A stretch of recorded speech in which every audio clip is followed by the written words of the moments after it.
बताते हुए कहते हैं कि हम लोगों ने तो जिंदगी की गरीबी का वो चरम देखा है जो कि आज का युवा सोच भी नहीं सकता है।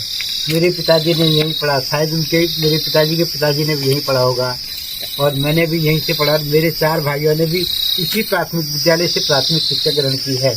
और उसके बाद हमारा बेटा ये संजय थपलियाल ये बता रहे हैं कि मैंने भी 5वीं तक की शायद इन्हें पढ़ा होगा, लेकिन थोड़ा बहुत इनकी शिक्षा इस विद्यालय में हुई है। आज इस विद्यालय की क्षीण स्थिति हो गई है, लेकिन कभी ये प्राथमिक विद्यालय लगभग 10-12 गांवों का प्राथमिक विद्यालय रहा।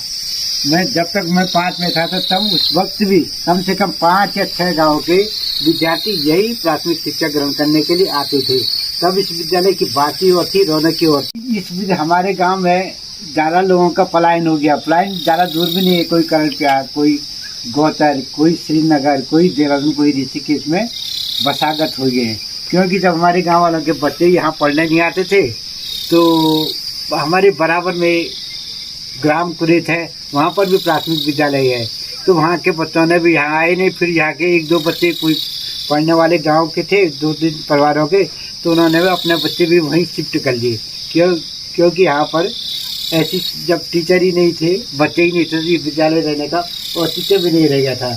जब विद्यालय में कुछ विद्यार्थी नहीं थे, टीचर नहीं थे, तो धीरे धीरे विद्यालय भी अपनी स्थिति को खो बैठा। में हम आज अपने प्राथमिक विद्यालय धनसारी में आए हैं, जो कि पट्टी कपीरी में पड़ता है और मेरे गांव से कुछ 1 किलोमीटर की दूरी पर है ये स्थित है। मैंने बचपन में शायद यहाँ पर कुछ 1 या 2 क्लासें की हैं और स्कूल के साथ साथ मेरे गांव का जो परिदृश्य है, आँखों में अगर आप देखोगे तो हर चीज़ को हर बार आंखें मूंद करके देखने की इच्छा करती। चारों तरफ जो है हरियाली से भरे वृक्ष हैं चारों तरफ, और बादलों के बीच में मैं पहली बार इस मौसम में पहली बार आया हूँ, तो मुझे बहुत ही अच्छा लग रहा है। क्योंकि बारिश अब ख़त्म हो चुकी है और शीत ऋतु का आगमन हो गया है। और नीचे यहाँ से हमारे देखेंगे आप जो है नदी बहती है छोटी सी।